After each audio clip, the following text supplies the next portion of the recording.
যাদের কবুতর আছে, বর্ষাকালে কবুতর সুস্থ রাখার জন্য এই প্রাকৃতিক চিকিৎসাটা খুবই গুরুত্বপূর্ণ। এবং 3টি পাতা দিয়ে আপনি শীতকাল, গরমকাল, বর্ষাকাল আপনি সব সিজনেই ভালো রাখতে পারেন। তবে বর্ষাকালের জন্য খুবই গুরুত্বপূর্ণ এই 3টি পাতা। সাধারণতভাবে সবাই এখন কবুতর পালন করে থাকেন। এই বর্ষার মধ্যে কবুতরের ঠান্ডা লাগানো, তারপর জিমানো, তারপরে পাতলা পায়খানা, রক্ত আমসা এগুলো দেখা দেয়।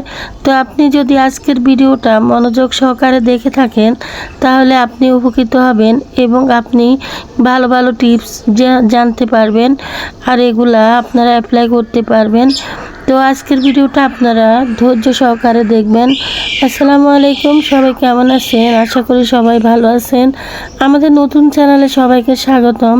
আমাদের চ্যানেলটা নতুন, যদি আপনারা সাপোর্ট করেন তাহলে আমরা প্রতিদিন ভিডিও দেওয়ার চেষ্টা করব। আমরা হাঁস মুরগি এবং কবুতরের উপরে ভিডিও দেওয়ার চেষ্টা করব। আমরা হাঁস মুরগি পালন করে সবাইকে প্রাকৃতিকভাবে টিপস দিয়ে থাকি, তো তেমন কবুতর পালন করেও আমরা সেইভাবে সবাইকে টিপসগুলো জানাবো।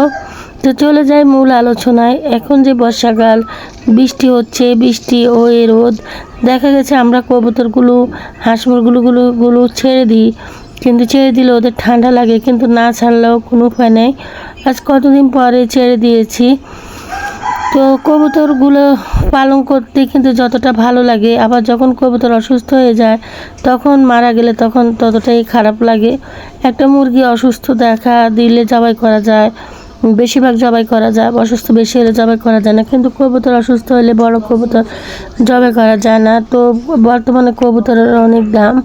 তো কবুতর সুস্থ রাখতে হলে আপনারা প্রথমে পেঁপে পাতা, তারপর আপনারা নিম পাতা, তুলসী পাতা, এই 3টা পাতা আপনারা একসাথে নেবেন। পেঁপে পাতা মুরগির পাতলা পায়খানা, সোনা পায়খানা, রক্ত আমসা,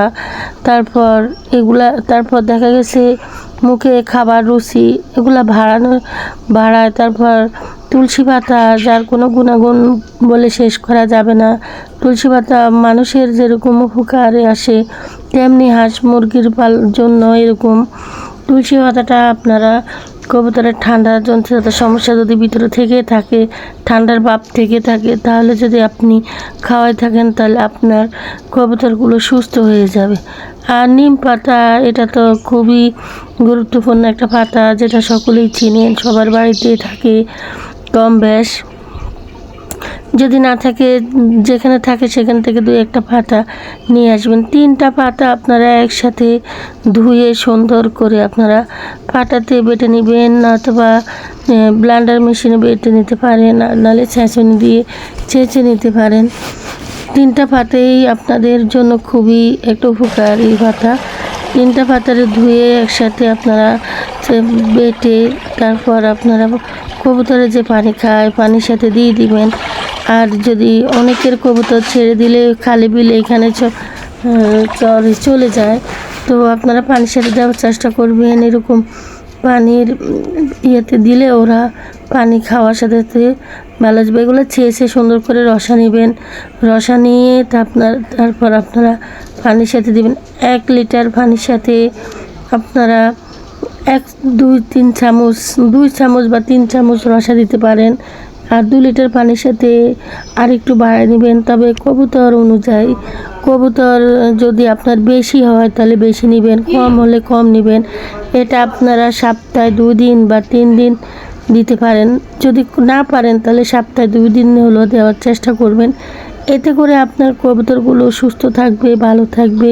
আর কবুতরে এই একটা ওষুধ দিবেন, সেটা হচ্ছে মানুষের ওষুধ, নাপা ওষুধটা পানির সাথে সপ্তাহে 1 দিন দিবেন।